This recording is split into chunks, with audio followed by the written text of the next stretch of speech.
Ahora, en Gaceta FM, comienza La Fíbula, con Santi García.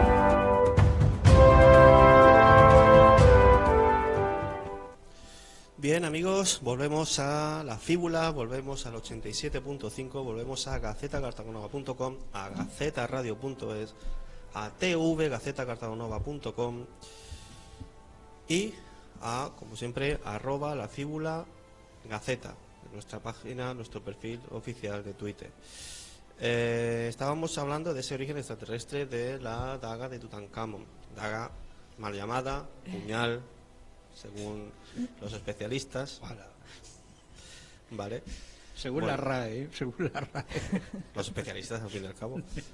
Bueno, ¿por qué sabemos o por qué se ha llegado a la conclusión de que es una daga de origen, o un puñal de origen extraterrestre? Bueno, pues precisamente por el análisis que se ha hecho del material que está hecho la mayor parte del puñal.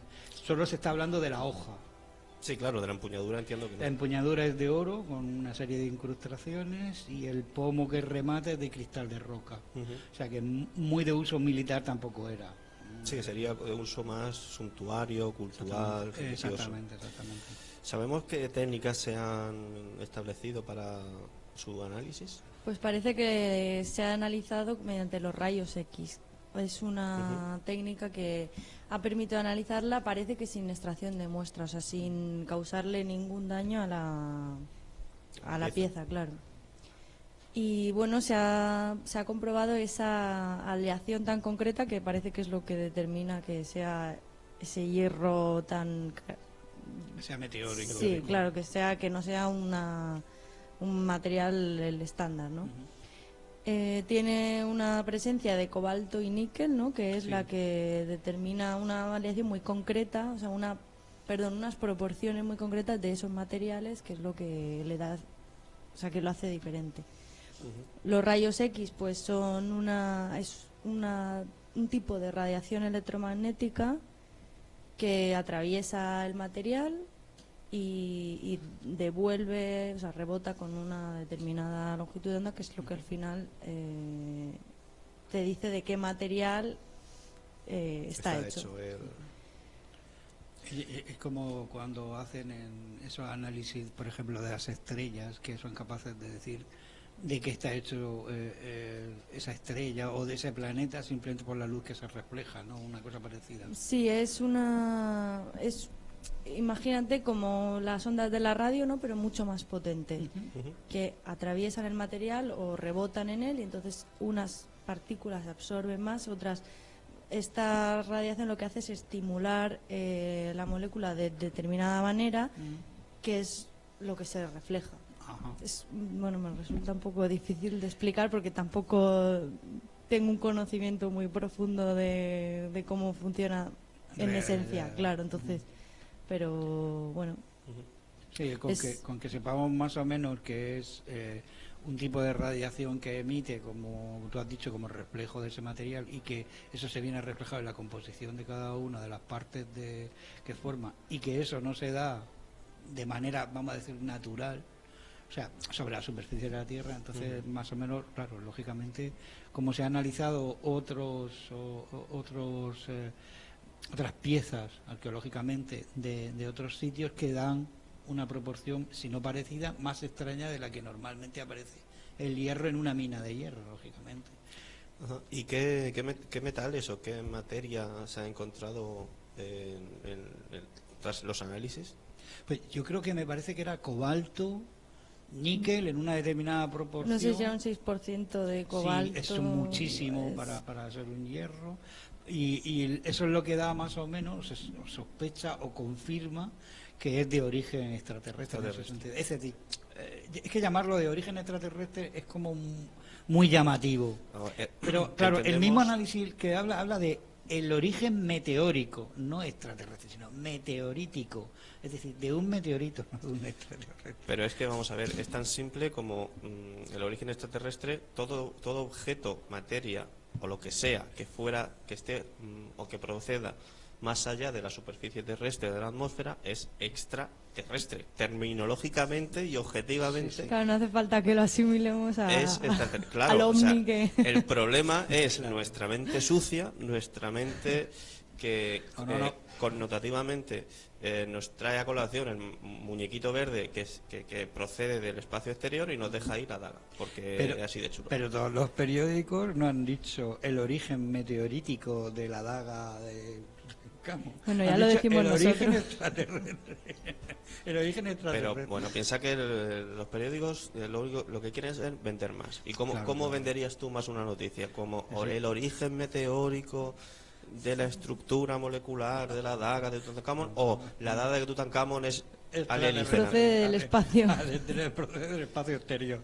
Hubiera sido mejor. Yo lo veo la claro. daga de Tutankamón está originada en el espacio interior. Solo hace falta un marciano acuchillando. Claro, esa es la idea que se quiere vender, pero obviamente nada más alejado de la realidad.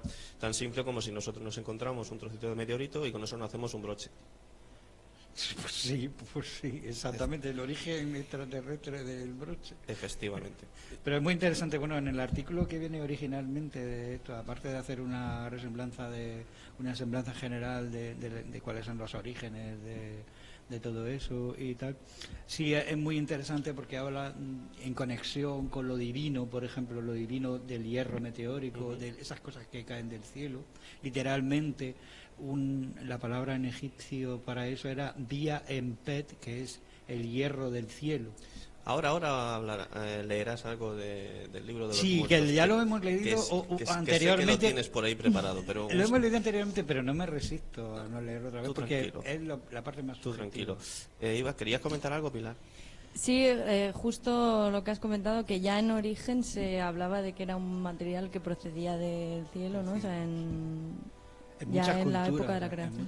Bueno, pensad que ese meteorito cae, o sea, en un momento determinado ha tenido que caer en la Tierra, y esa caída de ese meteorito a los ojos de cualquier persona puede ser relacionada con una estrella fugaz, en ciertas culturas, pues con alguien venido de algún espíritu, algún ser, algún semidios. Hay imágenes, ¿no?, de la zona del cráter, que parece que ahí hay una excavación, ¿no? O sea, sí, bueno, es muy curioso, documentando para el programa, habíamos leído en ciertos momentos que hablaban de un cráter lunar, sí. en mitad de Egipto. Vamos a ver, ¿cómo que un cráter lunar en Egipto? No puede ser.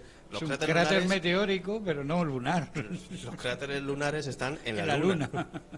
Claro, lógicamente. Sí, ¿no? La terminología que se utiliza mucho en los periódicos, hay que llamar mucho la atención, claro. Un cráter, claro, imaginamos los cráteres que solo hay en la Luna, sin embargo la Tierra está plagada de cráteres, algunos de ellos gigantescos. En Estados Unidos hay uno que mide más de 2 y 3 kilómetros de ancho, hay algunos que miden más de 20 kilómetros de ancho en Canadá, que actualmente es un lago, que se puede ver incluso en Google, lo puedes buscar por el Google y lo puedes identificar. Y la misma se dice que el cráter que eliminó a todos los dinosaurios está en el Yucatán, en parte submarino, y se puede observar, no lo sé hasta qué punto. Pero bueno, que toda esta parte es como muy subjetiva y muy interesante de los cráteres. Y como material era muy valorado, ¿no? O sea... Al principio sí, porque era muy duro. Lo que da, fíjate si es importante, que da nombre a una nueva época, el hierro, comparado con el anterior, bronce, cobre. Entonces da una preponderancia fundamentalmente militar. Sí, porque básicamente se asimila al armamento. Al armamento, y es muy importante. Imagínate lo que supondría, por ejemplo, un ejército en aquella época armado con espadas de hierro frente a otros de cobre o de bronce. No tiene nada que ver, es decir, la dureza del material acabaría rápidamente con las espadas, lanzas y escudos que podrían estar hechos de otro material. Entonces, eso supone una preponderancia militar y de hecho económica. Aparte de que tecnológicamente extraer el hierro de una mina, por ejemplo, lleva aparejado una serie de conocimientos sobre cómo se hace muy importantes, y eso no es moco de pavo. Pero por ejemplo en Egipto entonces había trabajo en mina, en minería. Sí, de casi de las más antiguas. De las muchas, bueno, ya te digo, se conocen desde el 3300, 3200, ya se conocen piezas en Egipto, algunas meteóricas, otras no, pero del 2000, 2000 y pico ya hay también piezas de hierro y hay minería de cobre, de bronce bastante avanzada. Lo que pasa es que la del hierro en aquella época no estaba tan avanzada como lo que podrían estar las culturas que después vamos a hablar como indoeuropeas, que esas sí que son verdaderamente la cultura del hierro, Mitanni, hititas, todos los que van a dar a las culturas en la India, los celtas posteriormente, esos sí son los romanos también, que son los que son de la cultura realmente del hierro.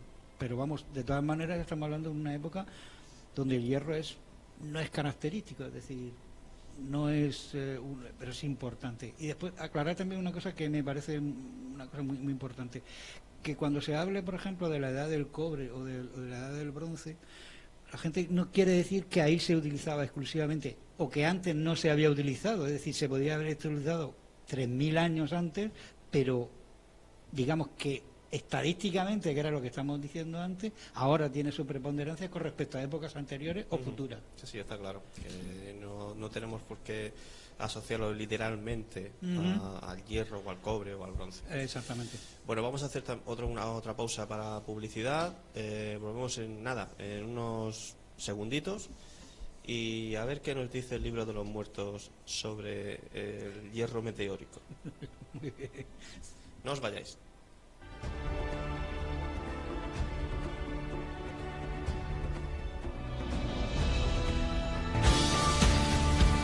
¿Te atreverías a conocer en primera persona a Indiana Jones o a Rambo? Entrevistas, charlas, recomendaciones, temas de interés. Adéntrate en cada libro, en cada película. Conoce Entre Bastidores, el programa de libros, cine y cultura que te ofrece cada viernes de 6 a 7 de la tarde Álvaro Prián. Entre Bastidores, donde todo lo que se habla nos importa. Aquí.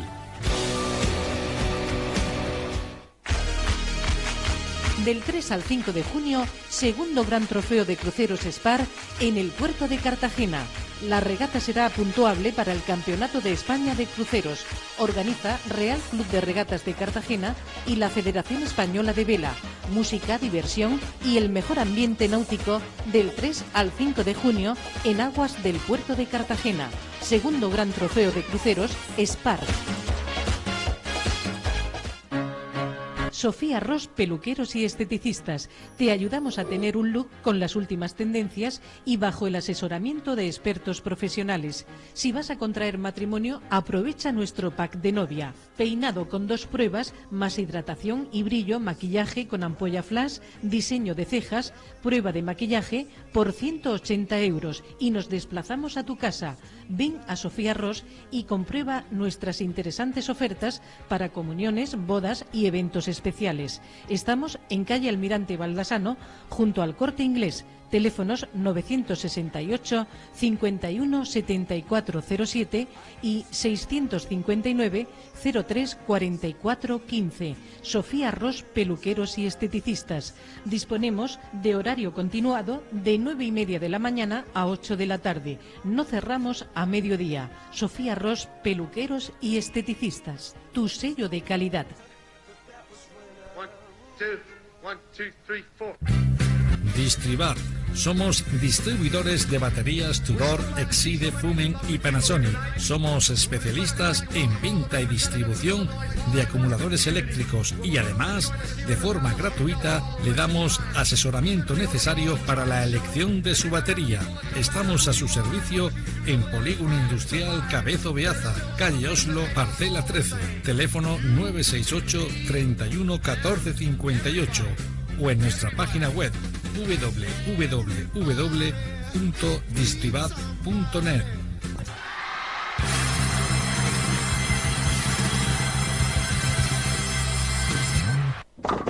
Bowling Cartago ofrece la mejor diversión para todas las edades. Ahora sábados y domingos, hora feliz, de 12 del mediodía a 4 de la tarde. 2 partidas, 4 euros. Bowling Cartago.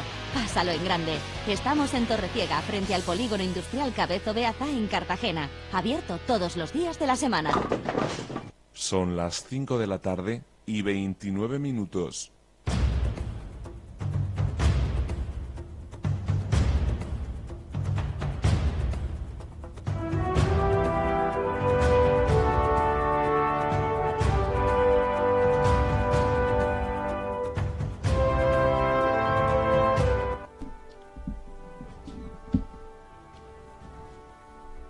Bien amigos, volvemos a La Fíbula, volvemos a Gaceta Radio y Televisión, volvemos al 87.5, volvemos a estar un ratito, una tarde más, con Pilar Fuster, con Antonio Florit, con Dani de la Peña en los mandos esta tarde, tanto de radio como de televisión, charlando, descubriendo ese origen misterioso y extraterrestre de la daga de Tutankamón. Es cierto. La daga, Extraterrestre. no, el puñal.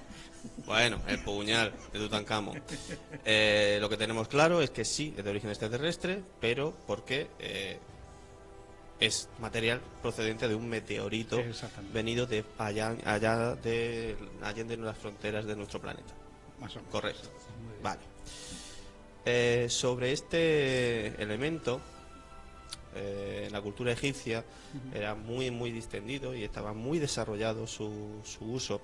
De hecho, en los textos de las pirámides hay un texto que el programa que hablamos de creo que recordar de Tutankamón o del libro de los muertos, de la abertura de la boca, de las distintas de ritos que había en el enterramiento egipcio. Bueno, pues tocamos ese tema y hoy lo volvemos a sacar en colación, pues porque viene pues que ni pintado. Porque es muy interesante, porque el metal de hierro, el hierro que está muy enraizado o conectado con Set, un dios que le gusta mucho a mí me encanta. Es fabuloso, sí, es el peor dios de los que hay, por lo menos el peor, ¿Y es tu favorito? Es mi favorito, sí. Él, sus dioses son Set, y lo peor de lo peor ya es Apophis, ya eso que es lo mismo. Más o menos. Bueno, pues estaba muy relacionado con, que en el anterior programa hemos hablado de eso, con la abertura de la boca, ¿no? Y que ya aparece reflejado en los textos de las pirámides. Estamos hablando de prácticamente casi el principios del tercer milenio, antes de Cristo siempre. Y a mí es una parte que siempre me gusta muchísimo, ¿no? Porque aparece después en muchos textos, se va repitiendo, y es muy interesante la animación que se hace con la azada, que está relacionada con la osa mayor, y no me resisto a leerlo. Yo tengo que leerlo. La azada además estaba hecho también con hierro meteórico. Exactamente, con hierro. El mismo material. Y con un material que era Iweret Gekau, que era la grande magia, que era una especie de serpiente coronada con un ureo, que también se hacía. ¿Tú has visto cómo habla egipcio? Gekau. Iweret Gekau, la grande magia. Lo mismo, más o menos lo que yo he dicho. ¿Qué tío? Nada. Bueno, pues no me resisto a leerlo y lo voy a leer, que eso, nada, son un segundo. Dice, lo que dice más o menos eso es: Horus abre la boca y los ojos con la azuela del abridor de los caminos, con la azuela osa mayor de metal celeste, es decir, el hierro, que abre la boca de los dioses. Así es abierta la boca de Osiris, gracias al metal celeste que proviene de Set. Para quien no lo estén viendo, lo que está leyendo es esto. Eso. Bueno, eso es de la tumba de Rekhmire. Bueno. Sí, de la dinastía 18 también, ¿no? Y para que veamos también lo que perviven los ritos a través del tiempo, interpretados de otra manera, pero que es curioso como ese hierro aparece miles de años antes y tal. Es muy importante para lo que es la ideología celeste, ¿no? Que está en conexión con la osa. No sé, a mí me parece todo muy sugestivo. Las estrellas, las constelaciones, los meteoritos egipcios, los extraterrestres. Vamos a dejarlos a los extraterrestres. Extraterrestre. Vamos a centrarnos en lo extraterrestre. Muy bien. Vale. Y bueno, la verdad es que Lo curioso es, en la propia noticia, lo curioso es el bombo que se está dando tanto pues que en prensa como en televisión, cuando es una cosa que pues desde la propia comunidad científica hasta cualquiera que se haya preocupado un poquito por la investigación o por la historia de Egipto, es un material que siempre ha estado ahí y que siempre ha estado... Y que, por ejemplo, la misma Daga, en el mismo informe que ellos han hecho últimamente, en el informe científico, la Sociedad Meteorítica, por ejemplo, en el Pasteur, existían ya análisis previos de los años 70 no publicados que más o menos tenían, aunque no era concluyente por determinados tipos, pero que es algo que no es muy nuevo, sino que aparece, ¿no? Es decir, que aquí han participado como una docena de profesores, tanto del Departamento Politécnico de Milán como de la Universidad de Pisa, gente del Museo del Cairo, del Departamento de Restauración de la Facultad de Arqueología del Fayum en Egipto, del Consejo Nacional de Investigaciones, o sea, equipo interdisciplinar realmente. Exactamente, muy interesante. Supongamos, Pilar, que te dicen hay que restaurar ese puñal. ¿Qué es lo que tendríamos que hacer? Vale, sí, estudiar la pieza. Bueno, claro, ver qué le pasa. Ver qué le pasa. Vale, supongamos que le falta un cachito, supongamos que se está degradando por oxidación o cualquier otro tipo de agente erosivo. Es extraterrestre. Hay que tratarlo con cariño. No, me refiero Okay. para evitar o frenar el proceso de degradación, habría que aplicar algún tipo de técnica especial, algún aglutinante. El consolidante extraterrestre o... Sí, algo de eso. No, pues yo me imagino, o si fuera yo la responsable, por ejemplo, en este caso de una pieza tan singular y tan conocida, a lo mejor, no intervendría directamente sobre la pieza, sino que la sometería a unas condiciones climáticas estables y que le fueran favorables, pues con humedad relativa a cero, la temperatura controlada, en una vitrina, por ejemplo.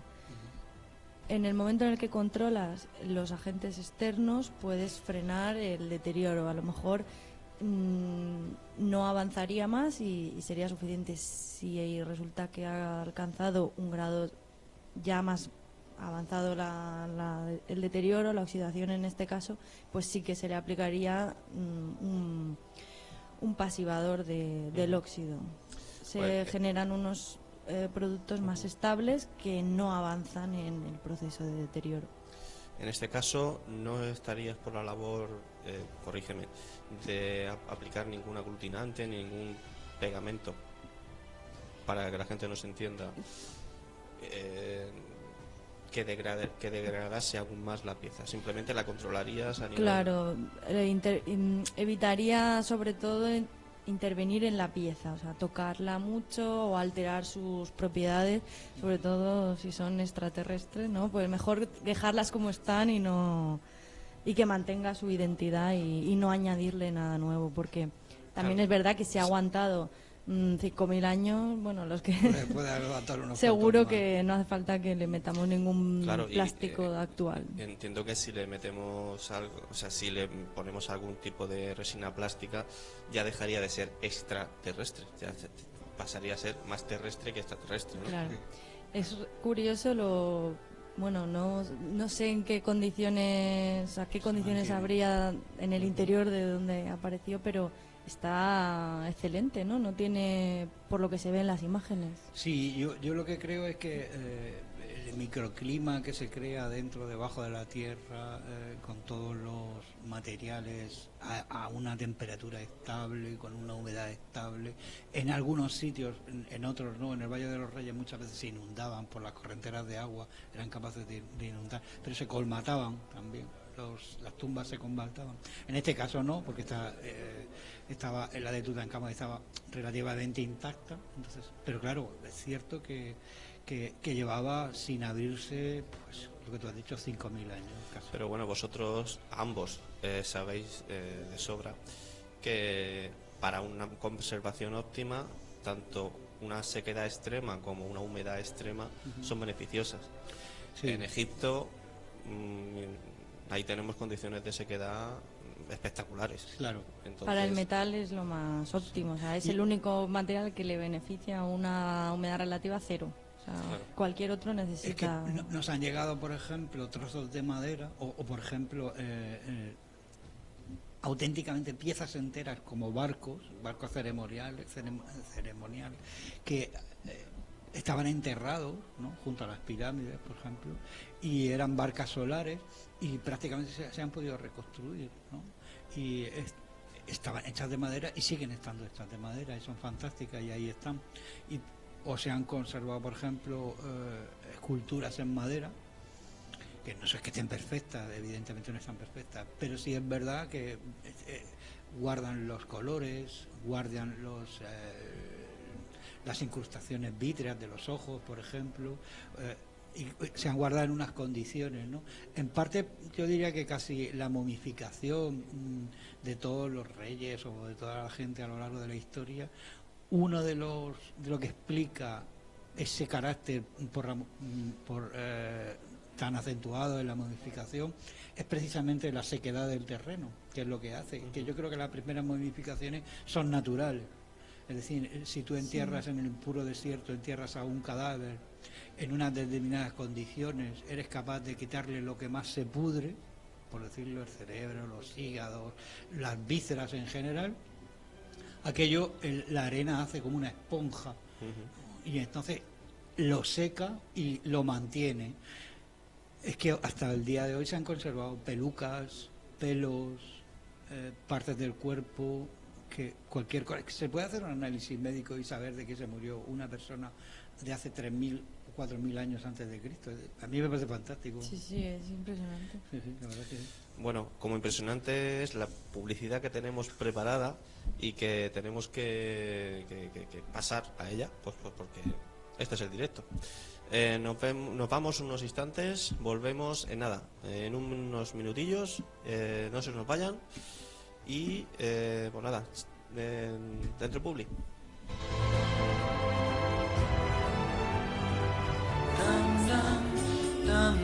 En los supermercados Spar pensamos que los consumidores siempre son los primeros. Por eso damos lo mejor para nuestros clientes. En Spar ofrecemos la mejor calidad-precio. En Spar siempre estamos cerca de ti. Supermercados Spar, marcando la diferencia. La jubilación de Marcos, el bautizo de Sofía o el homenaje a Doña Asunción tienen algo en común. La C de celebración única de los churrascos. Celebrar, compartir, todo se escribe con C de churrascos. Consulte nuestras promociones. Los Churrascos, El Algar y Los Churrascos Hotel 525, Los Alcázares. Información y reservas 968 13 60 28. www.loschurrascos.com. Celebraciones con corazón. Estamay Joyeros, fabricantes de joyas. Desde 1984, la experiencia de nuestra empresa familiar ha hecho que Estamay Joyeros, fabricantes, sea un referente en el mundo de la joyería y de la relojería. Contamos con amplia experiencia como fabricantes de todo tipo de joyas. Ofrecemos servicio de gemología. Estamay Joyeros, fabricantes, se encuentra en La Palma, en calle Beatriz Asensio número 11, La Palma, Cartagena. También en el teléfono 968 55 4404 o en nuestra página web estamayjoyeros.com. Si quieres quedar bien en tus celebraciones o eventos importantes, déjalo todo en manos de Artepan. Fabricación de pan, confitería, pastelería, bollería, tartas especiales. En Artepan trabajamos solo con una selección de materias primas naturales y cuidando al detalle tanto la calidad de los productos como de los procesos de elaboración. Recuerda tus encargos con 24 horas de antelación llamando a los teléfonos 968 08 62 21 o 663 99 05 91. Estamos en calle Bucarest 24, Polígono Industrial Cabezo Beaza. Artepam.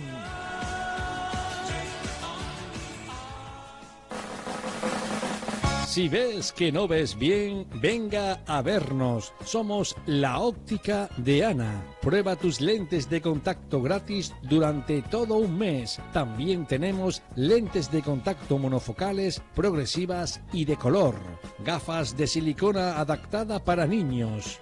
Aún hay más. Ven a probarte tus gafas deportivas de protección totalmente homologadas. Tus progresivas digitales personalizadas de alta gama al 50%. Escucha, gafas de sol polarizadas que flotan en el agua. La Óptica de Ana. Estamos en calle Ramón y Cajal, número 13 de Cartagena. Ven y verás.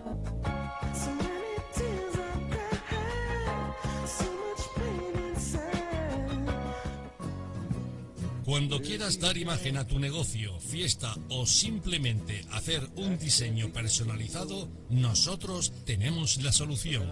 Imprímete Diseño, imprenta rápida. Te ofrecemos camisetas con grabación por tan solo 3 euros. Copistería desde 3 céntimos la copia en blanco y negro. Flyer y tarjetas de visitas muy económicas. Personalizamos, diseñamos e imprimimos sobre cerámica, lienzo, cuero, tela y pegatinas en vinilo. Imprímete Diseño. Estamos en Los Dolores y también en Calle Mayor de Canteras, número 79, o visítanos en nuestra tienda online en www.imprimete.es. Imprímete Diseño, imprenta rápida.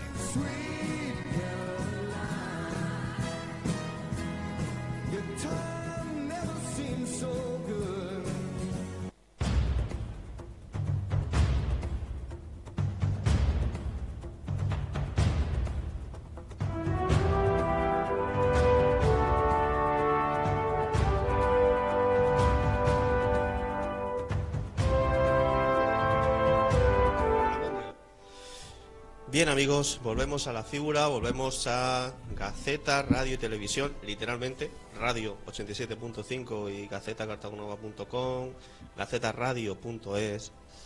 Y en televisión, queridos oyentes, queridos televidentes, nos podéis estar viendo, oyendo y observando en tv.gacetacartagonova.com. Repito, para los que estén escuchando la radio y quieran vernos nuestras poses, ¿cómo se dice?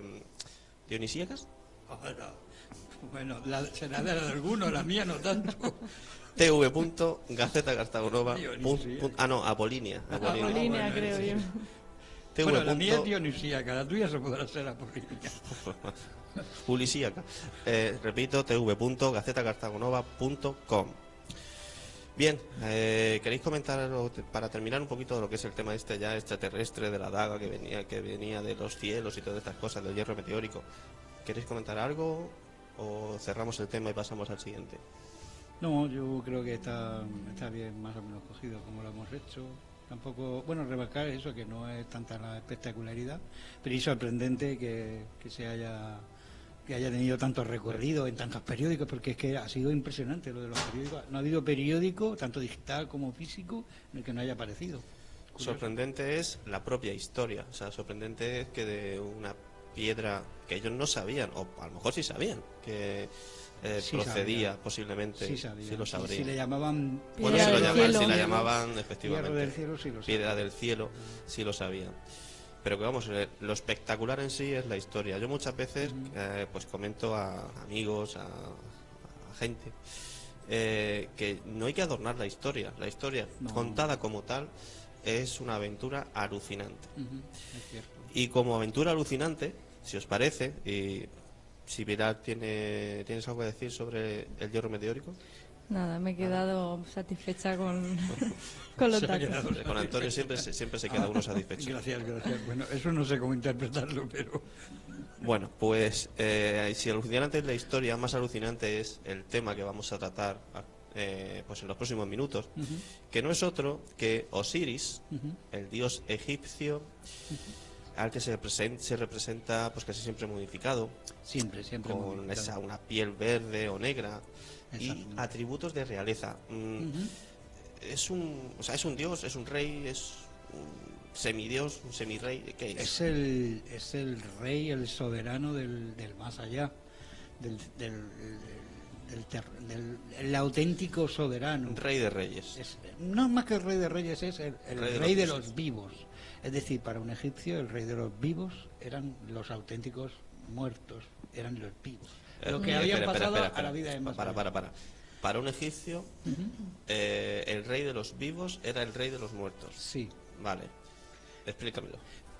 Porque la auténtica vida era la vida eterna que se alcanzaba cuando se alcanzaba el más allá. La vida que tenemos aquí en la tierra es pasajera, es una cosa de andar por casa. Nada, esto es porque aquello no sé si, bueno, está la imagen famosa de Osiris flanqueado por Isis y Neftis, las dos diosas hermanas, y delante de él la gran balanza de Anubis, con el que estuvimos hablando el programa, con Tot Yehuti en egipcio, que es el dios Ibis, que era el notario del reino, por decirlo de alguna manera, Admit, la devoradora, con esa balanza en el que iba llevada el que iba a ser juzgado delante de los 20 y tantos dioses, otros dioses más pequeños, de una de las grandes Eneadas, y allí era pesado, y entonces ahí aparece Osiris sentado en un trono, momiforme, generalmente de blanco, con una corona. La corona es una corona especial, que solo la llevaba él, que se llama la corona Atef, que es como la del reino del Alto Egipto, ¿sí? Blanca, flanqueada con 2 plumas de avestruz. ¿El color blanco simboliza algo? El Alto Egipto. El Alto Egipto, la momificación, las vendas. Entonces, entonces aparece el... Como hilan. Sí, es que es así. Es que yo creo que hay que, cuando se ve el arte egipcio, por lo menos para mí, lo que a mí me da la impresión es que lo escrito, lo que lo hablamos me parece en el primer programa, lo escrito, la imagen, no hay diferencia entre lo que se ve, lo que se quiere explicar, sino que todo forma un conjunto, ¿no? Yo siempre he explicado con aquella estatua de Ramsés, que aparece Ra, aparece la caña, Mesu, él es un niño con el dedo en la boca haciendo... Entonces la conjugación de las 3 imágenes hacen su nombre, Ramesu, es decir, Ramsés. Entonces, ¿cómo conjugan una cosa y la otra? Es inseparable la escritura, la escultura, la pintura, el color, la forma. Eso es muy típico de lo que es en el arte antiguo, pero es que en Egipto se da muchísimo más, porque todo tiene significado. El mismo color de todo es fantástico, no sé. ¿Y su color verde? El color verde era porque originalmente Osiris no era el dios de los muertos, era el dios de la vegetación. El dios de la vida. Claro, de la vegetación. Y que también hablamos la semana pasada cuando estuvimos hablando un poco de los cultos mistéricos, del renacer, de la primavera, que en egipcio más que la primavera es la inundación. La garza significaba la inundación, la abundancia de todo, y entonces ahí aparece muchas veces que no se sabe muy bien, como en una percha aparece una garza enganchada al lado de grandes montones de heno, de grano en general, y que lo que significa es aquello que se ha recaudado después de la inundación, de haber plantado, significa la abundancia, nada te falta, todo lo vas a tener allí. Permíteme, Antonio, que recuerde a nuestros oyentes, a nuestros televidentes que nos están, internet videntes y televidentes que nos están viendo a través del canal 58 de Futura Telecom y a través de tv.gacetacartagonova.com, que si desean volver a escuchar los programas de la Fíbula, los tenemos disponibles todos desde el primer día en la página oficial de ivox.com/gaceta o ZFM, o bien en gacetaradiotv.es en la sección del programa de la Fíbula. Ahí pueden volver a escuchar cada uno de nuestros programas. El color blanco, el color verde, pero hay una cosa, ya entrando en temas familiares. Vamos a ver, antes has dicho que Set que es mi dios preferido, ya entenderás por qué, Pilar. Que Set tiene una relación un poco tormentosa o tumultuosa con Osiris, hasta tal punto que lo mata. Lo mata, primero lo esconde en un sarcófago y lo deja ir por el mar. Por el Nilo. Por el mar, termina en el mar y termina en Biblos. La leyenda dice que termina en Biblos, allí va... Pues vaya viaje le metió. Sí, le metió. Y allí va Isis buscando al pobre Osiris, y cuando lo encuentra, lamentándose, por eso yo creo que Isis también aparece como en forma de Milano, porque grita como un llanto, buscándolo por todos sitios. Cuando lo encuentra, después se lo vuelve a despedazar, trocito a trocito, y va colocando en cada sitio oculto para que no se encuentre, lógicamente. Porque si se encuentra, es una cosa muy curiosa con los dioses, que les hicieras lo que les hicieras, siempre volvían de nuevo a la vida. Bueno, los dioses egipcios no tanto, porque... Bueno, pues, que se lo digan aquí a nuestro amigo. Bueno, sí. Pero a mí esto de partir el dios en trocitos y despedazarlo, eso también es muy común en muchas culturas.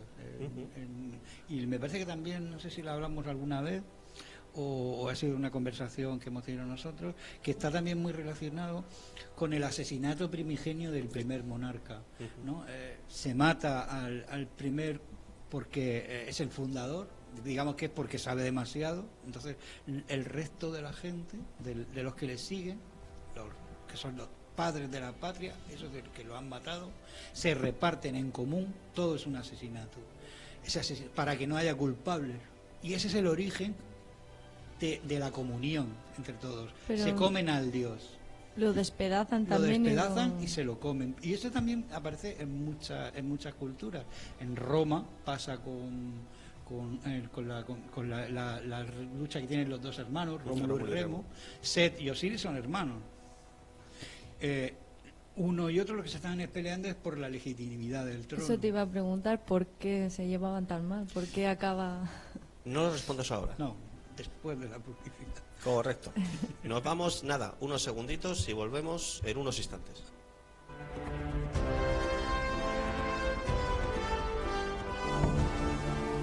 Hola, soy Mónica Sánchez. ¿Te gustaría mejorar algún aspecto de tu vida? ¿Os sentís preocupados y no sabéis la razón? ¿Habéis notado que vuestra vida sexual y de pareja ya no es la misma? ¿Te sientes débil emocionalmente? Todos los lunes, a partir de las 10 de la noche, tus preguntas tendrán respuesta. Con la miel en los labios. Hablaremos de sexología, psicología y de relaciones de pareja. Recuerda, con la miel en los labios. Todos los lunes, a partir de las 10 de la noche, en Gaceta Radio.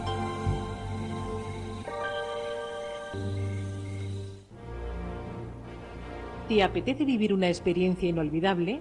Desde Posidonia Turismo te proponemos un mar de posibilidades, porque con el amplio abanico de actividades y rutas que disponemos, no tendrás un segundo de aburrimiento.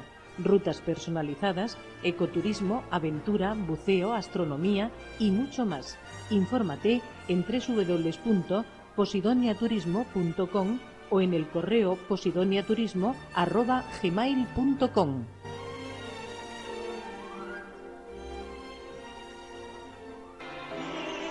Cuando el comer aprieta, no lo pienses más.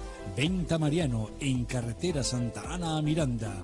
Te ofrecemos todo tipo de carnes y nuestra especialidad en buey a la piedra. Disfruta de nuestro nuevo local totalmente reformado para darte un mejor servicio.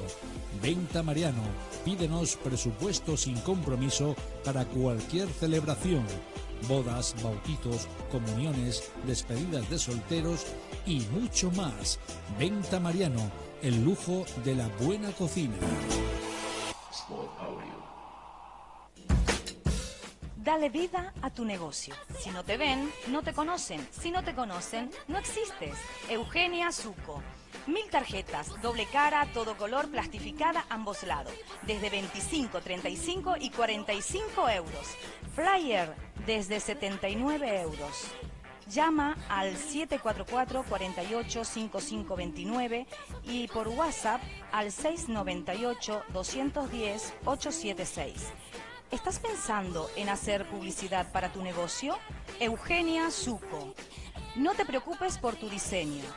Llama ahora al 744-485529 y al 698-210-876.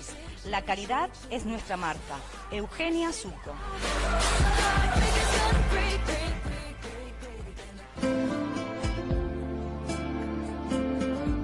Si pronto vas a contraer matrimonio, en Floristería Pedro Torres tenemos todo lo necesario para decorar tu boda, con ofertas increíbles como esta.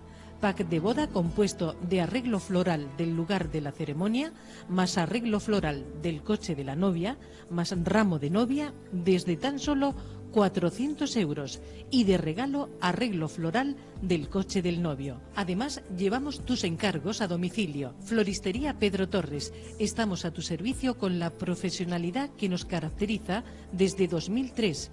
Visítanos en calle Alfonso XIII, 79, Los Dolores, o llámanos al 659-666-505. Floristería Pedro Torres. Son las 6 de la tarde.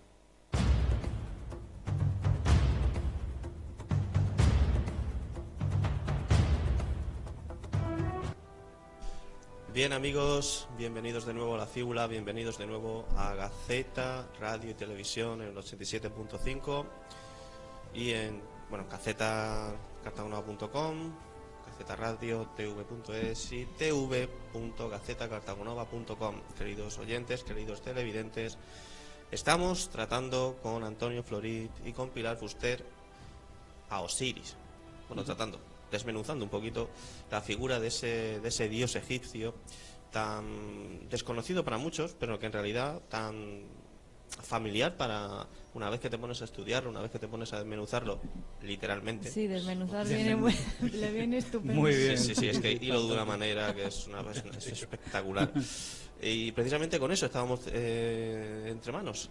Lo teníamos descuartizado. Pilar me había hecho una pregunta, pero repítelo. Que ¿por qué se llevaban tan mal al final, no? Set y... Bueno, no se llevaban tan mal como para eso. Lo que pasa es que sí existe una concordancia a lo largo del tiempo de la historia de muchos mitos en la que para que se produzca un determinado efecto siempre se busca el simplificar mucho el mito, y una manera de simplificar los mitos es colocar el bien y el mal, o lo blanco y lo negro, lo que sea muy diferente. Entonces, a pesar de que Set y a pesar de que los dioses en general nunca son ni buenos ni malos, ni tienen una característica, sino que dependiendo de lo que nosotros queremos resaltar, tiene un papel.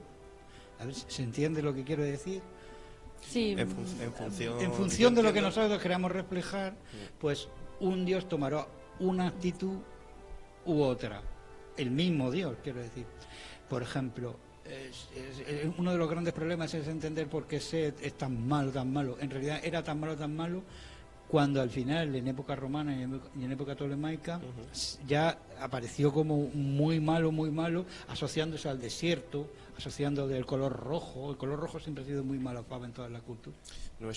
Para nuestros oyentes televidentes, Set sería nuestro demonio, nuestro ser maligno.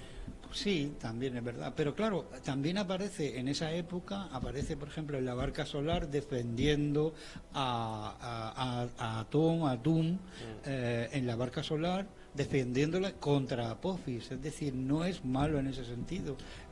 Puede ser contradictorio, pero volvemos a decir, Set es un dios guerrero, es un dios temible en su fuerza y en su poder, digamos que tiene más bien mucha fuerza y se utiliza para que se represente contra la lucha de Apophis en la barca. Pero incluso no se llega, hay veces en los 4.000 años de historia de Egipto, hay veces que se llegan a confundir Apophis y Set. Yo creo que no, porque son muy diferentes. Lo que pasa es que tú lo imaginas como malo, digamos, tal, y entonces lo asocias a Apophis, pero Apophis no es Set. Set es el hermano de Osiris, que es un animal bastante extraño, tiene la cabeza de un animal bastante extraño, que algunos dicen que es un animal extinguido, otros dicen que es un okapi, otros dicen que es un chacal, otros dicen que es un chacal de determinado que también ha desaparecido. Es decir, la verdad es que es un animal un poco raro, ¿no? Si ves, es como una especie de perro, chacal, no lo sé, es muy raro. Pero claro, Apophis es siempre una serpiente. Es una serpiente, esa sí que es maligna. Y lo dije en el primer programa, me parece que aparecí contigo, que era el increado. No ha sido nunca creado, ha estado ahí, sí, salió de las aguas primordiales e impide continuamente que la barca termine su camino, por decirlo de alguna manera. Entonces, esa lucha eterna de la ducha diaria, de la noche y el día, del bien y el mal, es otro hito dentro más de la historia. Entonces aquí aparece, por ejemplo, Set y Osiris, para después aparecer Horus como el legitimador de la monarquía. Es decir, el verdadero rey es Osiris, y viene un usurpador. Su hijo, el hijo de Osiris, es el que vuelve a luchar contra el usurpador para volver a conseguir la legitimidad del reino. Esa es una historia contada 1000 veces. Claro, la historia que nunca eso está desde la Guerra de las Galaxias hasta un cuento de Perrault, el príncipe, la reina. Siempre es la misma historia, contada de manera diferente. Pero aquí tiene su connotación política en el sentido de que aparece como el legitimador y continuador de lo que es la figura del rey. ¿Y cómo vuelve Horus? ¿Ves cómo me va a salir? ¿Cómo vuelve Osiris a la vida? Vuelve gracias a la magia de Isis, de la que estuvimos hablando también la semana pasada. Ella va reuniendo ella y su hermana, Neftis, van reuniendo y tiene aliados como Thoth o Tehuti, que es el mismo, le van ayudando. Hay una serie de dioses que optan por ayudar a Horus.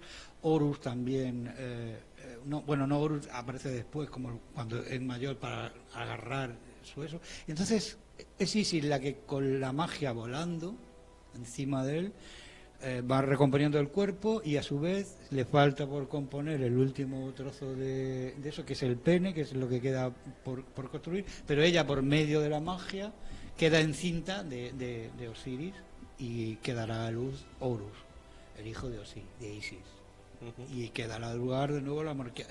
Nacerá entre cañaverales, y esa magia que tiene en parte Horus también, que es muy importante en su historia, porque nace entre animales perniciosos, serpientes, escorpiones, y no le hacen nada, porque él es capaz también de manejar lo que su madre más o menos le ha heredado, que es la magia, ¿no? Y por eso es la grande magia también, le llaman a ella, ¿no? Y por eso Horus también aparece en muchos escritos mágicos, en muchas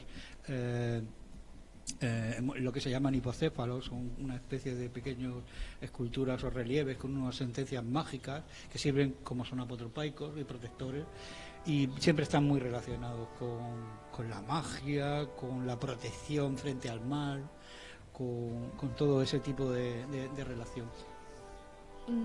Cuando cambia no sé cómo decir, advocación, se mantiene esa representación o sea, era de la agricultura, ¿no? Sí. Y pasa a ser de los vivos, ¿no? Y se mantiene esa representación verde. Sí, sigue apareciendo representado momiforme con su corona Atef, pero claro, solo se le ven las manos y la cara. Y generalmente se representa o de color verde o de color oscuro.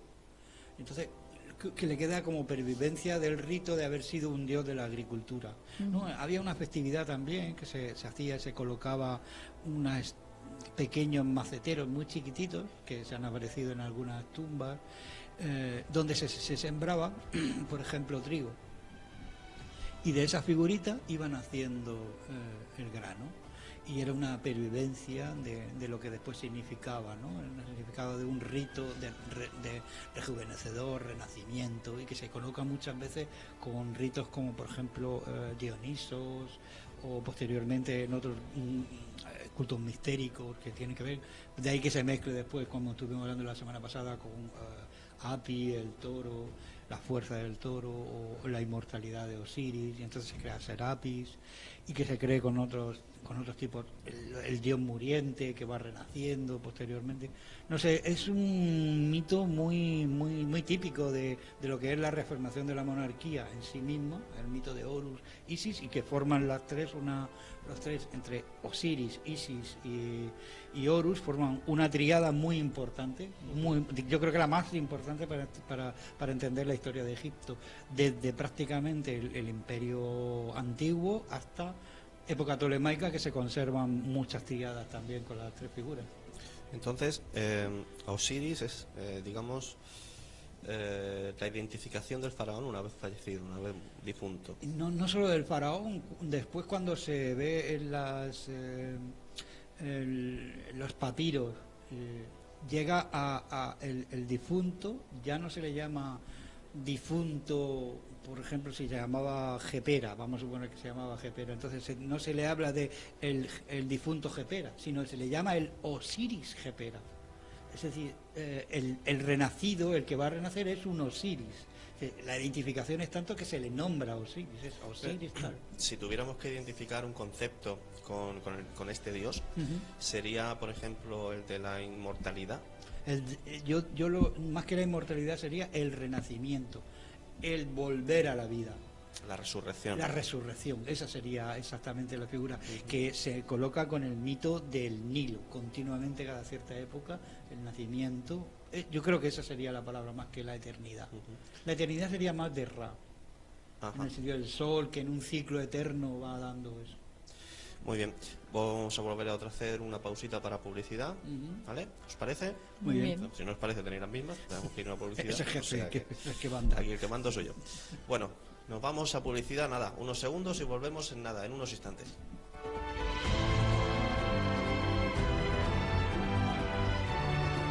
Una radio hecha a tu medida, 24 horas conectados a ti, donde te ofrecemos una comunicación directa. Búscanos en Facebook, Gaceta Cartagonova, en nuestro Twitter, Gaceta FM, o mándanos un mensaje a través de WhatsApp al 626-925-107, 626-925-107, o interactúa con nosotros a través de nuestra web www.gacetacartagonova.com. Gaceta FM 87.5, una radio que reactiva tus sentidos.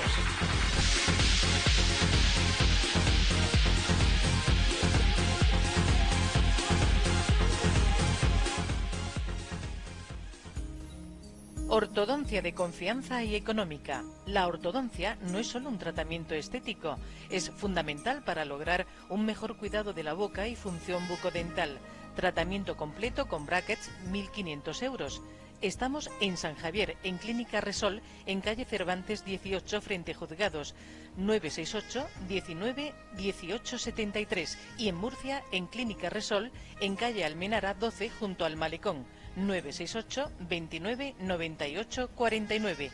Primera consulta gratuita. En pleno centro de Cartagena, la Tapa del Loro. Desayunos, tapas caseras, menú del día.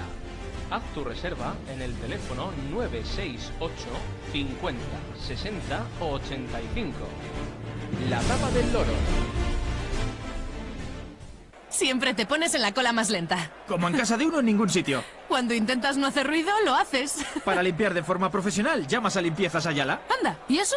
Hay cosas que son ciertas sí o sí. Y para una limpieza profesional y de calidad, mejor confía en Limpiezas Ayala. Llama al 968 50 49 47 o entra en limpiezasayala.com. Centro de Estudios Aula Nova, en La Unión. 20 años formando a nuevos profesionales. Todas las especialidades, todos los niveles, expertos formadores, grandes formando. Preparación de oposiciones, cursos subvencionados por el Fondo Social Europeo y por la Fundación Tripartita.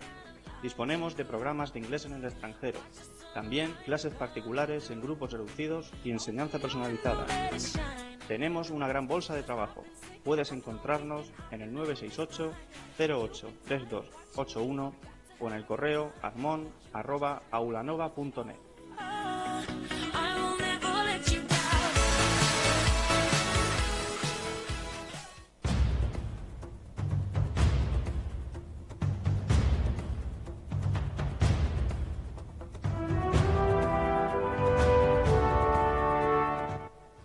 Bien, amigos, volvemos de nuevo a la fíbula. Les habíamos prometido que iba a ser una pausa muy cortita y así ha sido, muy cortita. Ya te digo. Lo justo para beber un poquito de agua o para recargar el vaso. ¿Qué narices? Recargar el vaso. Aprovechamos de nuevo para saludar de nuevo a nuestros televidentes en el canal 58 de Futura Telecom y en la web tv.gacetacartagonova.com. A nuestros oyentes, como siempre, en el 87.5 y en gacetacartagonova.com o gacetaradiotv.es. Estamos hablando de Osiris y creo que Pilar tenía un dardo envenenado hacia ti. ¿Por qué No, envenenado? pues curiosidad si tenía algún tipo de nombre más, porque muchos tenían, Sí, ¿no? Como has comentado alguna vez. Normalmente todos los dioses o muchos dioses tienen, no solo con lo que estábamos hablando antes, dependiendo de a qué se va dirigiendo cada cosa o qué apariencia tiene o cuál es el fin al que va destinado, pues tiene una serie de advocaciones. Y una de ellas, curiosamente, es, por ejemplo, un Nefer. Era un dios que después se asocia a él también y que literalmente significa Dios bueno o ser bueno. Más que Dios bueno es ser bueno. Un es ser, Nefer, bello, perfecto, un Nefer. Y que curiosamente ese nombre pervive en nuestros días con un nombre que no es muy común hoy, pero sí lo era hace, por ejemplo, 50, 60 años, que es Onofre. Onofre tiene su origen en Egipto, es el apodo de Osiris, un Nefer. Curioso. Es como ser bueno. Como ser bueno, es ser bueno o Dios perfecto, ser perfecto. Se ha mantenido bastante igual, Sí, ¿no? sí. No ha variado. Pero es igual mucho. que Isidoro, lo que estuvimos Sí, lo hablando el otro día. comentando. Isidro e Isidoro son nombres egipcios también. Lo curioso, bueno, pero fijaros, por ejemplo, que poner ahora mismo a un chiquillo Onofre, queridos oyentes, queridos televidentes, le haces un flaco favor a la criatura. Sí, es verdad, no, pero por ejemplo, tengo una amiga que tuvo una niña y le puso a su hija como nombre Neferet, que sí suena bien, es decir, Neferet significa literalmente la bella, la guapa. Y a mí me gusta, es un nombre que está bien, está divertido, es diferente. Vamos a avanzar un poco en el tiempo, vamos a avanzar un poco en el culto a Osiris. Y tengo aquí de Diodoro Sículo un relato, una línea que a lo mejor nos ayuda a tirar un poquito más del hilo de este dios. Dice así: Osiris enseñó a la humanidad el cultivo de la vid, así como a vendimiar la uva y cómo guardar el vino. Como uno de los grandes dioses de la agricultura, del origen de la agricultura, está también dentro de los grandes mitos que aparecen en la humanidad. En España, por ejemplo, con Gárgoris o con Avidis, por ejemplo, también, o con Avis, mejor que con Gárgoris y con Avis, que son como primeros padres o dioses buenos como Prometeo, que dan la luz o enseñan a la humanidad cuáles son los primeros pasos en dar. Es como si alguien apareciera como un gran pensador y nos enseñara a cultivar.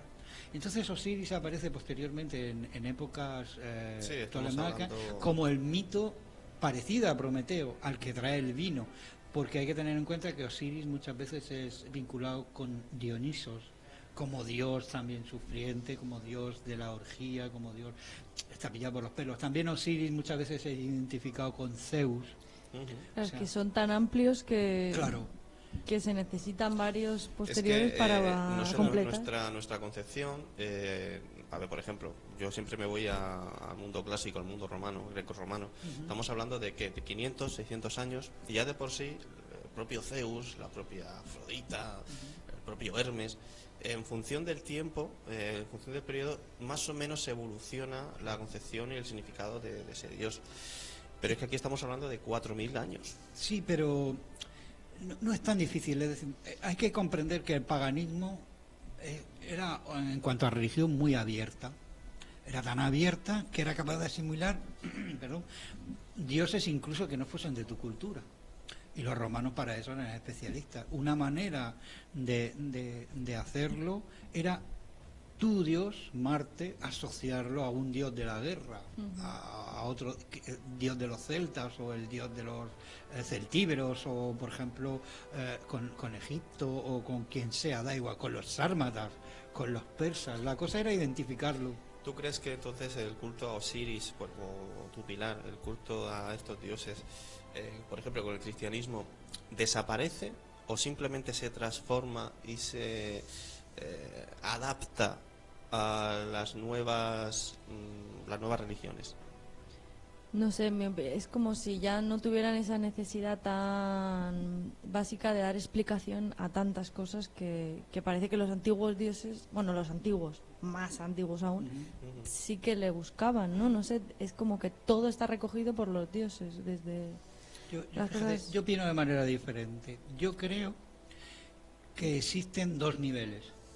Un nivel oficial y un nivel no oficial, popular, por decirlo de alguna manera. Estoy hablando de una manera un poco muy sencilla. Entonces, cuando aparece el cristianismo, lo que se aprovecha es hacer el sincretismo de identificar como para expandir más determinados tipos de religiones. Eso se hizo en América con la conquista de América, por ejemplo, que determinados dioses se hacen y se representan con la Virgen, con Cristo, la cruz. Los aztecas, por ejemplo, tenían un símbolo muy parecido a la cruz que identifican rápidamente con el cristianismo, muy curioso también, ¿no? Y en Egipto, como en cualquier otra parte del mundo antiguo, pues pasa eso. Lo que pasa es que el cristianismo, cuando ya se hace una religión oficial, se impone a la fuerza. Y ese imponer a la fuerza determinadas iconografías, que ya no significan dentro del cristianismo lo mismo, sí tienen un origen que no es cristiano. Isis con Horus en el regazo, el vino en la festividad, un sacrificio. Hay quien dice que si Jesús no hubiera aparecido, si el cristianismo no hubiera aparecido, seríamos mitríacos hoy en día, porque el culto a Mitra era fundamental como un culto y se expandió rápidamente por todo el Mediterráneo, desde España hasta Persia. Y posiblemente podríamos haber sido mitríacos. Y tienen un sacrificio por la sangre, con un toro, tienen unos determinados tipos de sacrificios, tienen una cosa parecida. Y Osiris es también despedazado, que se puede vincular, es un dios relacionado con el vino, no sé. Yo no digo que una cosa tenga que venir que la otra, pero sí es verdad que se aprovechan determinadas imágenes para hacer comprender de una manera más sencilla y aprovechar esas cosas. ¿Se habría asimilado a lo mejor la figura de Osiris en el cristianismo a Cristo o no tiene...? Buena pregunta. Es complicado decir eso. Quizá a mí hay una cosa que siempre me ha llamado mucho la atención. Quizá no tiene nada que ver con eso, pero sí es verdad que los primeros eremitas y las primeras verdaderamente cristianos con mucha influencia judaica que aparecen son los coptos, y copto significa egipcio, y son curiosamente todavía hoy perviven los coptos, ¿no? Los eremitas, los primeros eremitas son también de la Tebaida. La Tebaida es la zona de Tebas, el desierto de Tebas. Entonces, las primeras imágenes que después parten San Jorge, la Virgen pasan por el mundo bizantino, que son los que realmente relacionan artísticamente Egipto, y de ahí pasa al mundo cristiano occidental. No sé, es muy subjetivo. Yo tampoco afirmo que eso. Hay varios mitos que a mí me gustan mucho. Uno es de San Jorge y otro es de Santa Catalina de Alejandría, que se enlacen mucho con Hécate y con Hecat, y la verdad es que son muy, muy, muy interesantes, pero que no sé hasta qué punto está demostrado que vengan de ahí.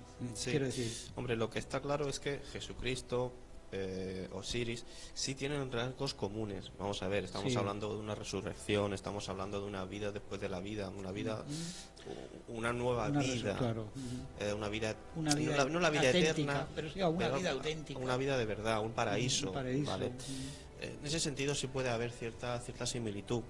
Lo que estáis comentando, por ejemplo, de San Jorge, Santa Catalina, lo que sí es cierto es que a lo mejor lo que sucede con el cristianismo o con una evolución más allá de la propia religión egipcia es que mientras en la religión egipcia todos, prácticamente todo ente natural tenía su explicación con un dios, el cristianismo, por ejemplo, lo que intentan es: Dios es todopoderoso, es el creador de todo, pero luego tienes esos santos claro, que, por ejemplo, la fortuna, aquí. Sí, que cada uno se asocia, ¿no?, ¿vale?, a un ámbito. La fortuna, San Pancracio. Las tormentas.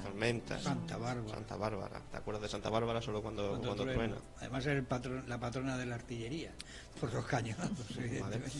Pues es intentar explicarlo de otra manera, pero explicando más o menos lo mismo, ¿no?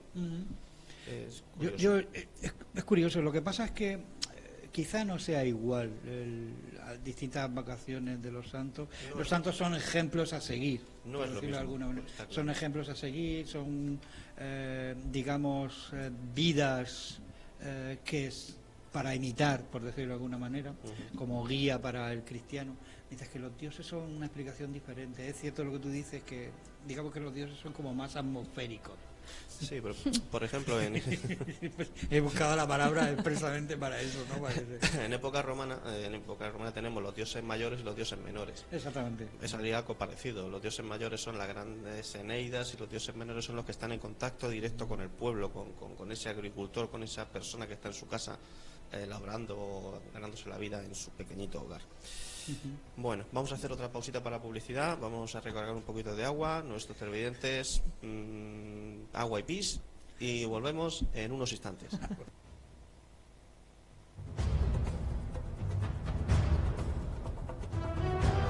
Escucha lo que más y mejor suena. Gaceta FM. Del 3 al 5 de junio, segundo Gran Trofeo de Cruceros Spar en el puerto de Cartagena. La regata será puntuable para el Campeonato de España de Cruceros. Organiza Real Club de Regatas de Cartagena y la Federación Española de Vela. Música, diversión y el mejor ambiente náutico del 3 al 5 de junio en aguas del puerto de Cartagena. Segundo Gran Trofeo de Cruceros Spar. Restaurante Los Narejos, cada día, menú diario, de lunes a domingo, con 3 sorprendentes platos a elegir. Prueba nuestros exquisitos desayunos fórmula para ingleses y españoles.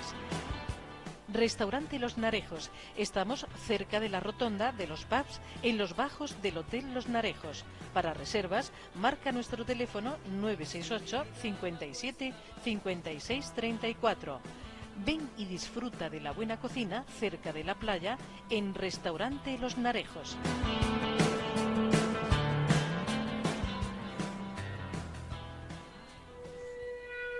MGM Construcciones, una empresa cartagenera dedicada desde hace más de 3 décadas a la obra civil y privada, con grandes profesionales, una empresa familiar que se ha convertido en una de las más importantes en su sector a nivel comarcal y regional.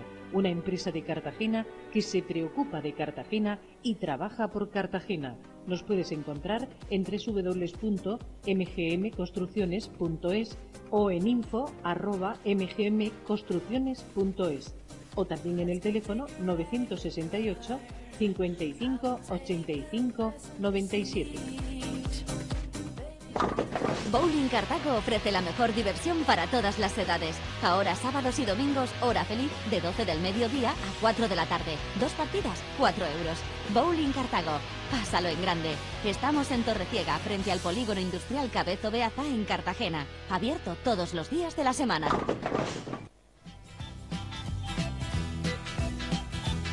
Academia Beca. Nos avalan más de 20 años de experiencia al servicio de la enseñanza, ofreciéndoles clases de apoyo y recuperación a todos los niveles, pruebas de acceso a módulos de formación profesional, prueba de acceso a la universidad para mayores de 25 años. Y además, ahora en Academia Beca, oposiciones a correos.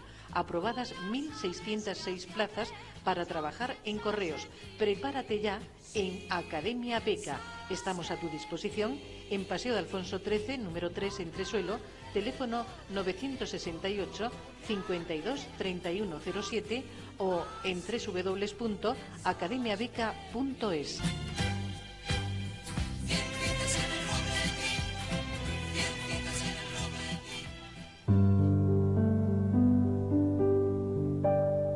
De mayor quiero una familia como vosotros. Benito Alcaraz y Anabel Sanabria te invitan a que conozcas la conmovedora experiencia de un padre que aprendió de sus hijos a disfrutar de ellos.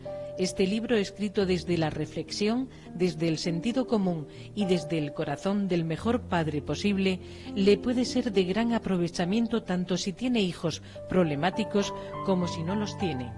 De mayor quiero una familia como vosotros, de Benito Alcaraz y Anabel Sanabria. Puedes localizarlo ya en los estudios de Gaceta FM en Centro Comercial Eroski, Cartagena.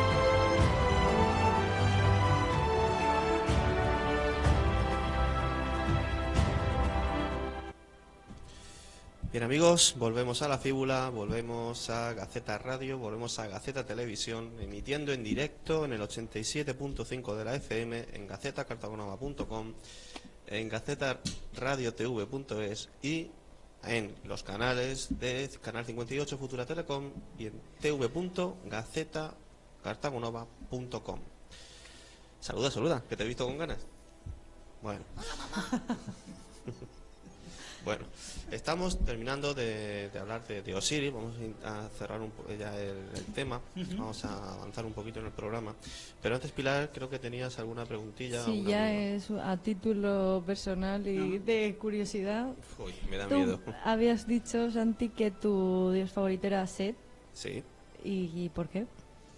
Porque Pues, es malo, porque es muy malo. Además, Vale. Es un chico malo. El color rojo es el que Eso es suyo, mío. eso es suyo. Es un pernicioso. Total. Sí, totalmente. Y Antonio, ¿tú tienes alguno favorito? No lo he pensado mucho, pero si tuviera que elegir uno, a lo mejor escogería al que después va a ser también el que también pervive mucho tiempo en la historia, que es Thoth, porque es el Hermes. Thoth, sí, Thoth, o Yehuti, o el notario. Después va a pasar a la historia con alguien que a lo mejor sí te suena. Azrael. No, Sí. Trimegisto. Madre Bueno, mía. casi. Trimegisto, que significa 3 veces grande. Te decía Azrael porque Pues sí, que un poco- Azrael era el encargado de apuntar, es el mensajero. el no creado, y él es el encargado de apuntar los nacimientos, las defunciones, y en realidad levantar acta de ese juicio final que vamos a hacer todos, claro. y que vamos a recibir. Es curioso porque en todas las figuras también desde Mesopotamia, pasando por la griega, siempre hay un dios que es una especie de mensajero de los dioses. Ese mensajero que pone en contacto el mundo terrenal con el más allá. Hay una costumbre, me parece que no sé si se conserva todavía, pero en lo que era en la Nubia, los chavales llevaban una coleta lateral como los príncipes egipcios antiguamente, y eran los niños hasta una determinada edad, llevaban la coleta, o sea, rapados y simplemente una coleta. Y alguien preguntó por qué, y era que en el caso de que murieran siendo niños, el ángel pudiera agarrarlos por la coleta y llevárselos al cielo. Es una cosa también muy curiosa, no sé, me llama mucho la atención. Hay una imagen de una alegoría de estas de la oportunidad, la pintan calva. Sí, con la coleta. Con el mechón en la frente. Porque para poderla coger. La tienes que coger de frente, si no... Pero ahí está de nuevo también cómo se conjugan determinados tipos de que no tienen nada que ver y que sí tiene que ver, y que a lo mejor tienen que ver mucho en la mezcolanza de distintas culturas, la griega, la egipcia, como hay una especie de mestizaje, de sincretismo, y da lugar a eso. No sé, es muy interesante. Es curioso. Trataremos ese ser que es el que conecta el mundo de los vivos con el mundo de los no vivos, de los que están en el paraíso. Es muy interesante. Porque la verdad es que es un tema muy, muy apasionante. Pero bueno, vamos a avanzar, que nos quedamos sin tiempo siempre, claro. Y cada vez tenemos menos. Vamos a tratar radicalmente, vamos a romper con Osiris. Ya lo dejamos ahí descuartizado, vuelto a la vida de nuevo. Y vamos a tratar a esa persona, a ese que creo que últimamente también está un poquito también de moda, a Eric el Belga.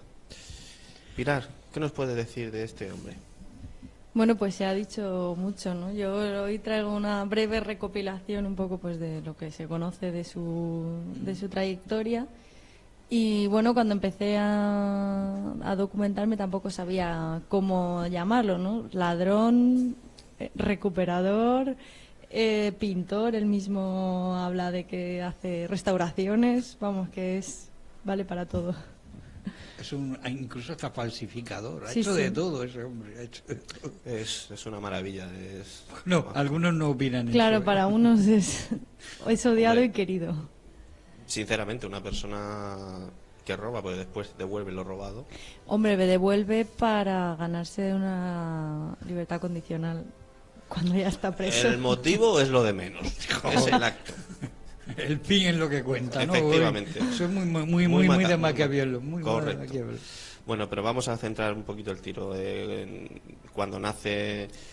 Pues su nombre verdadero es René van der Berge. Entiendo que es belga. Sí, nace en 1940 en un pueblo que se llama Nivelles, de Bélgica. Es uno de los ladrones expoliadores más famosos de nuestra época, al menos para mí es el nombre más emblemático, ¿no? Y bueno, él comenzó como anticuario, pero las exigencias de algunos clientes que iban más allá pues le hicieron dar el salto a la delincuencia. Le obligaron. Vamos a ver, entonces es hijo de sus circunstancias. Ya te digo. Robin Hood del arte. Más o menos. Bueno, al principio no. Pues sí, él dice que robaba para sus clientes, siempre con un cliente detrás, que era el que pagaba, en parte claro. Sí lo respaldaba, siempre conseguía librarse. Sí, claro, sería ese caza tesoros, entre comillas, un cazador sí, de arte. Sí, dice que todos sus clientes eran pues apasionados del arte que lo buscaban a él porque sabían que lo conseguía. Y tan bueno era, Antonio, Porque vamos a ver, si todo el mundo iba detrás lo buscaba a él para hacerse con una obra. Yo creo que tenía clientes a nivel internacional de todos los países. Se han encontrado obras suyas en Nueva York, en Estados Unidos, en Inglaterra. ¿Obras suyas o obras robadas? Bueno, quiero decir, obras suyas, obras robadas suyas, actuaciones suyas, obras suyas, ¿no? Y también, según él mismo dice, hay obras suyas, en este caso sí, pintadas por él, en museos de primera categoría.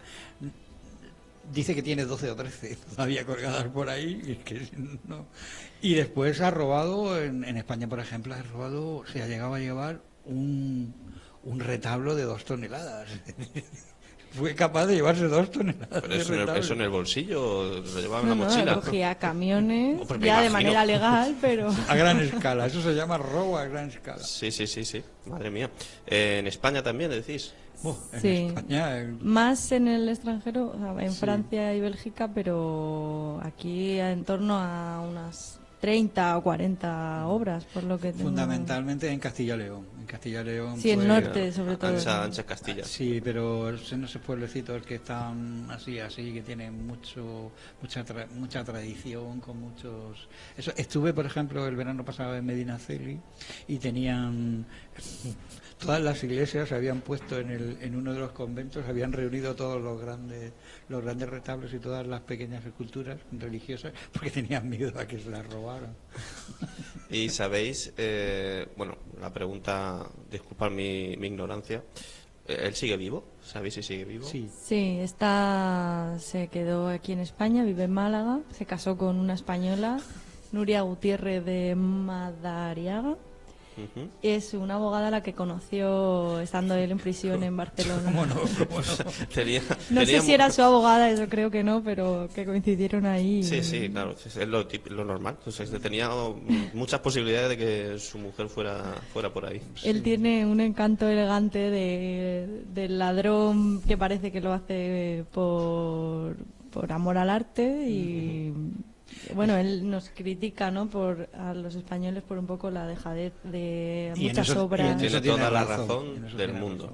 Habla de que en partes de Europa terminaron sus inventarios en los años 70 aproximadamente y nosotros todavía estamos. No lo tenemos. Hay iglesias que no tienen siquiera un pequeño catálogo, un listado con la cantidad de obras que hay.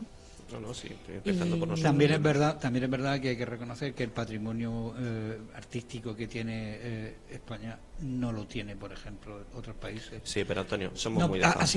Pero que sí es verdad.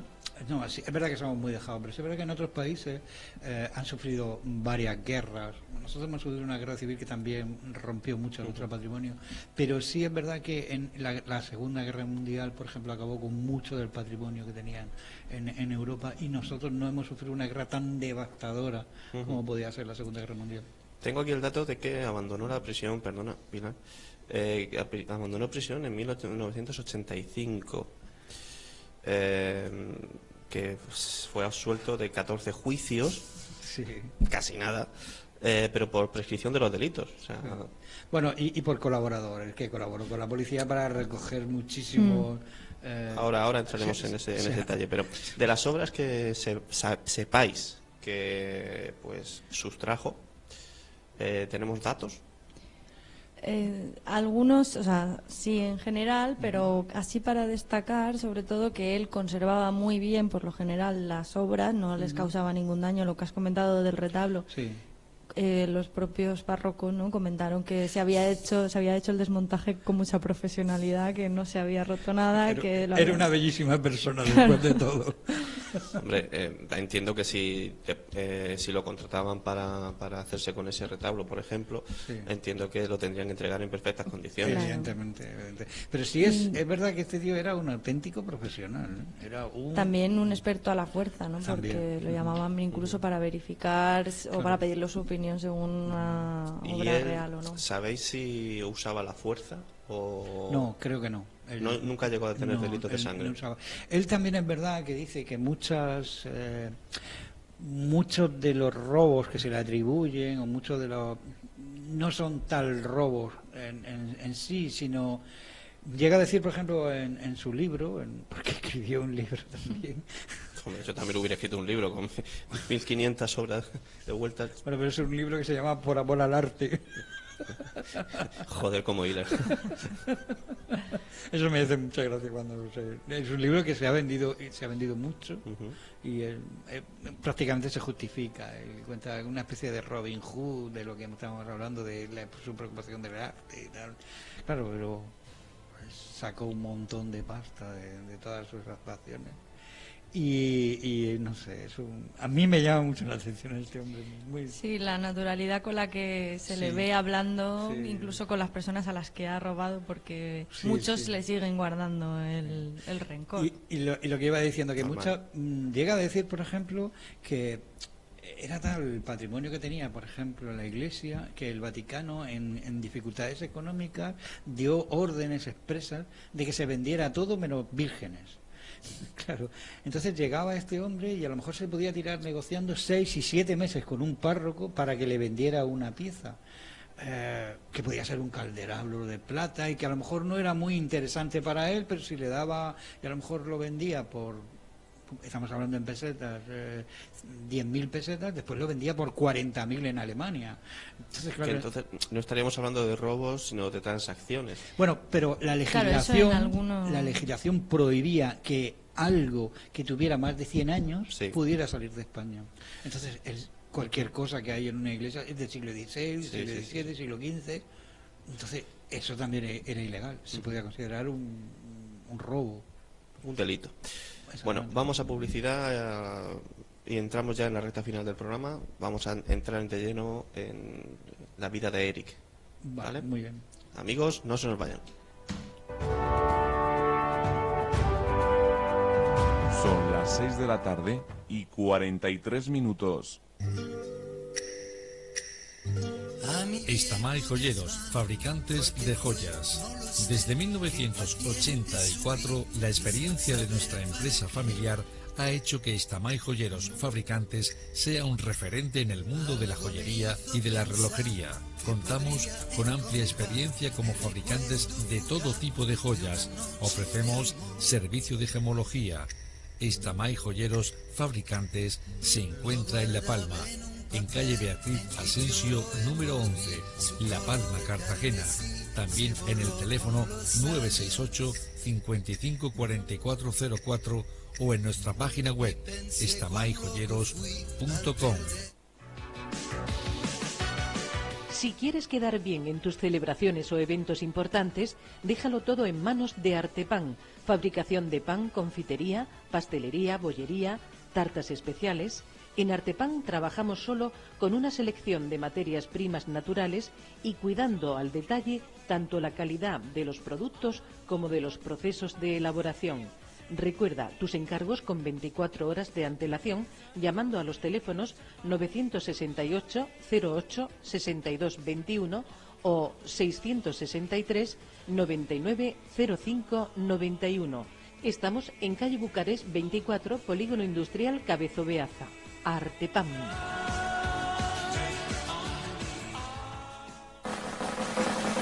Si ves que no ves bien, venga a vernos. Somos La Óptica de Ana. Prueba tus lentes de contacto gratis durante todo un mes. También tenemos lentes de contacto monofocales, progresivas y de color.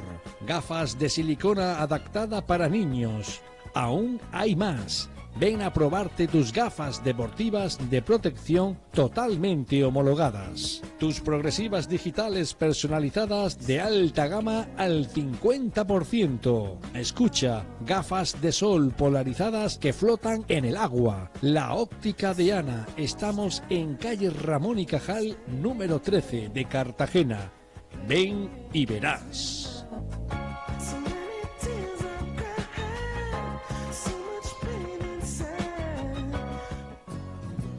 Cuando quieras dar imagen a tu negocio, fiesta o simplemente hacer un diseño personalizado, nosotros tenemos la solución. Imprímete Diseño, imprenta rápida. Te ofrecemos camisetas con grabación por tan solo 3 euros. Copistería desde 3 céntimos la copia en blanco y negro. Flyer y tarjetas de visitas muy económicas. Personalizamos, diseñamos e imprimimos sobre cerámica, lienzo, cuero, tela y pegatinas en vinilo. Imprímete Diseño. Estamos en Los Dolores y también en Calle Mayor de Canteras, número 79. O visítanos en nuestra tienda online en www.imprimete.es. Imprímete Diseño.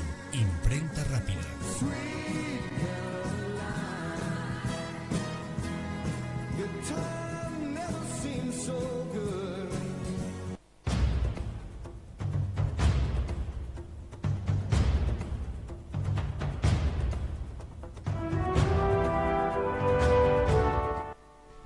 Bien, amigos, entramos en la recta final de la fíbula de esta tarde. Entramos en directo en el 87.5 de la frecuencia modulada, en gacetacartagonova.com, en gacetaradiotv.es y en el canal 58, emitiendo ya con señal de televisión, canal 58 de Futura Telecom y tv.gacetacartagonova.com. Saludamos a nuestros queridos televidentes, Pilar Florid, Pilar Florid, Antonio Florid, Pilar Fuster. Al final los cambio. El otro día estuve a punto, al final lo he conseguido. Y un servidor que los habla. Estamos tratando el tema de Eric Belga, ese caza tesoro, caza obra de arte, que por diversas circunstancias pues se arrepintió y ayudó luego a devolverlas a quien tendrían que estar, donde nunca debieron de salir. La circunstancia por la que intentó ayudar es porque lo pillaron y lo metieron en el trullo, vamos. Esa fue la circunstancia. El amor al arte era el otro. Era cuando... Era su leitmotiv. Bueno, el amor al arte fue su libro, como bien has comentado hace un instante. La verdad que sí, muy interesante. Aunque hay gente, yo vuelvo a decir que estos personajes así, tan como de Robin Hood, ¿no? Alguien puede pensar... En el fondo hay gente que le sienta muy mal que un personaje como este pueda tener tanta importancia, o se le dé tanta importancia en los medios, porque no deja de ser un listillo sin vergüenza. Entonces, que después se le dé tanta cancha y que después se redima porque se recupera parte de esa obra que él participó a ganar un montón de pasta. Y parece que se mitifica encima su figura. Exactamente, ¿no? Se desdibuja vanagloria, el mito y el hombre. Claro, y se vanagloria de que tiene obras en no sé dónde, o de que ha participado tal, o que vendió tanto. Pero eso pasa exactamente igual que sucede con el corro y el rosao de aquí, del sureste, de la región de Murcia. Esos falsificadores que veían que llegaban alemanes, franceses, ingleses y pagaban grandes cantidades de dinero a finales del siglo XIX por una vasija, una tinaja. Pues ellos hacían tinajas, hacían vasijas, las metían 6 meses en la costa, enterradas bajo el mar, y cuando las sacaban eran prácticamente como si las sacara de una excavación. Pero esa picaresca, lo que pasa es que este hombre es belga, o sea, lo asociaría más a un español. Es que Bélgica fue parte del reino de... Bueno, sí, ya, claro. Algo le quedaría. De ahí debe de venir algo. De la pregunta si había algunas obras en concreto, ¿no? Que pues hay una especial de la provincia de Huesca, del pueblo Roda de Isádena, fue la silla de San Ramón. Esta sí que fue una silla que sufrió daño, ¿no? Fue destruida, rota, luego ya, y se perdió, luego ya se volvió a encontrar. Según Eric el belga, se destruyó por parte de su equipo cuando no se cumplieron las promesas de una libertad condicional que le habían prometido. Entonces fue un poco el gesto, ¿no? Pero que normalmente cuidaban todas las obras que robaban, y Eric pues se cuidaba mucho de buscar su equipo de personas que no fueran descabezados, que fueran sí, mercenarios, vamos. Claro, se buscaba un equipo que también es verdad que cuidaba muy bien. Que como era tan famoso y que llegaba a buen fin todas sus operaciones, es cierto que se reunía de una serie de gente que lo protegía mucho, que lo ayudaba mucho y que lo llevaban en volandas a los sitios donde él conseguía, ¿no? Pero que además lo que tenemos que tener en cuenta también, que no es que robara, ¿vale? O sea, vamos a ver, tú no sacas un retablo de 2 toneladas sin que nadie te vea, para empezar. Y por ejemplo también hay casos que, como tú has comentado antes, negociaba, un ejemplo, Abilio del Campo y de la Bárcena, este obispo, vendió arte sacro a Eric. Y estamos hablando... No solo él, prácticamente la mayoría de las obras que hace que las sacó por... Claro, estamos hablando de toneladas, toneladas. Concretamente en este caso son de la Catedral de Santa María de Calahorra.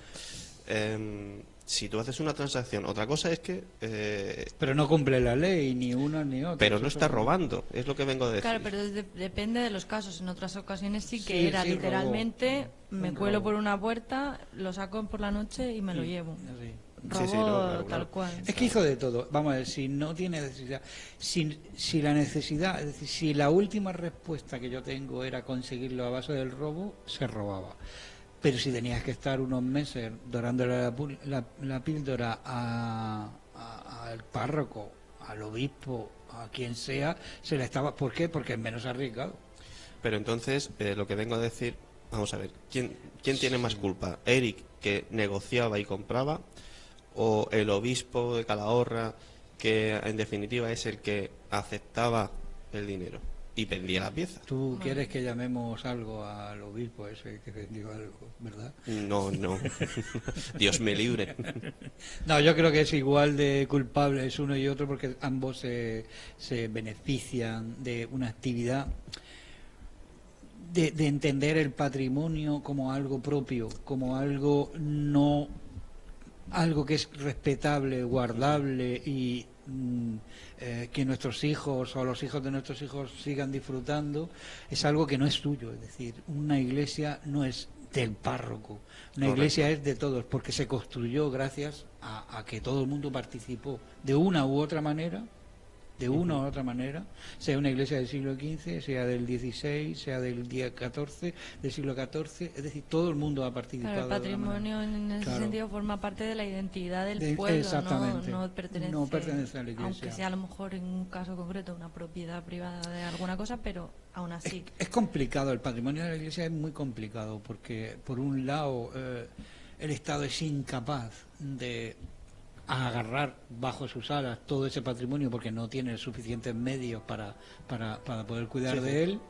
Por otro lado, la iglesia es incapaz también de hacerlo eso y es propietaria. Y por otro lado, siempre hay alguien que intenta medrar y intentar beneficiarse de esa situación. Claro, ¿quién es el más culpable? Todos son culpables. Incluso nosotros también somos culpables porque permitimos determinadas cosas.